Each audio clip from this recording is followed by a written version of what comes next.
इन अजीम हस्तियों का मामूल था। यहाँ तक कि एक बुजुर्गों के बारे में मैंने पढ़ा, इमाम कतादा रदी अल्लाह ताला अन्हु, उनके उस्ताज हैं और हदीस के उस्ताज हैं हजरत अब्दुल्ला बिन गालिब हद्दानी रहमतुल्लाहि ताला, ये उस्ताद हैं। इनका विसाल हो गया और इनकी शहादत हुई, शहीद हुए। शहादत के बाद जब इनकी तदफीन हो गई तो लोग इनकी कब्र पर खड़े थे, इनकी कब्र से कस्तूरी की खुशबू आ रही थी। तो इनके भाइयों को इस बात का इंतजार था कि ख्वाब के अंदर अगर इनसे मुलाकात हुई तो पूछना जरूर है कि आपकी कब्र से खुशबू हमने महसूस की, हम आपकी कब्र पर मौजूद थे, आप तो शहीद हो गए थे, आप दुनिया से चले गए, बाद में हमने ये खुशबू महसूस की आपकी कब्र पर खड़े होकर। तो एक भाई हजरत अब्दुल्ला बिन गालिब हद्दानी के, उनको ख्वाब के अंदर ये मिले और उन्होंने पूछा कि आप बताएं आपके साथ अल्लाह ने क्या मामला फरमाया है। तो उन्होंने कहा रब्बे जुल जलाल ने मेरे साथ बहुत अच्छा मामला फरमाया है, मुझे अल्लाह रब्बुल इज्जत ने जन्नत में दाखिल फरमा दिया है। कहा आप जन्नत में दाखिल हुए, ये बताएं कि जन्नत में वो कौन सा अमल है जिसकी वजह से आप जन्नत में पहुंचे हो। तो उन्होंने कहा हुस्न यकीन, कि मैं अल्लाह रब्बुल इज्जत की जात पर यकीन रखता था, और दूसरा मेरा ये अमल था जिसकी वजह से मुझे जन्नत मिली कि मैं तूले तहज्जुद अदा करता था। तूले तहज्जुद, तहज्जुद के अंदर लंबा क़याम करता था। हमारे माहौल के अंदर भी अहबाब अल्हम्दुलिल्लाह तहज्जुद गुजार हैं, अल्लाह रब्बुल इज्जत उन्हें और इस्तिकामत अता फरमाए।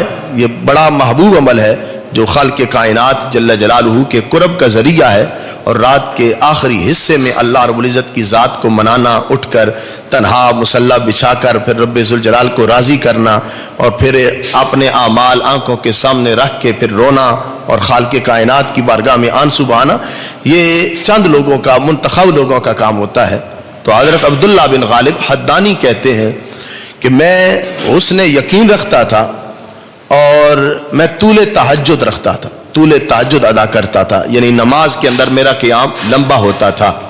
और सख्त गर्मियों के रोज़ों में मैं प्यास महसूस करता, शिद्दत की प्यास होती, लेकिन इसके बावजूद मैं रोज़ादार होता। मेरे ये आमाल थे जिनकी बुनियाद पर मुझे जन्नत मिली। अब भाई का सवाल तो ये था कि हम आपकी कब्र पर थे, आपकी तदफीन कर दी और आप के मज़ार पर हम खड़े थे, खुशबू सूंघ रहे थे, बताओ वो मुश्क क्या थी, वो कस्तूरी की खुशबू क्यों आ रही थी। ये पूछने का मकसद था जिससे फजीलत जाहिर हुई उनकी और दर्जा जाहिर हुआ और उनका मर्तबा और मकाम पूछने की दिल के अंदर तड़प महसूस हो रही थी कि इनको जो मकाम मिला है वो किसी अमल की बुनियाद पर है। इनकी कब्र से ऐसे नहीं खुशबुएं आ रही जिस तरह इमाम बुखारी रहमतुल्लाहि ताला उनकी कब्र से भी खुशबुएं आ रही थी। यहां तक कि लोगों ने उनके मज़ार का निशान खत्म कर दिया, लोग मट्टी उठा के घरों के अंदर ले गए और बिल आखिर उनको वहां पे जंगले लगाने पड़े लोगों से हिफाजत के लिए।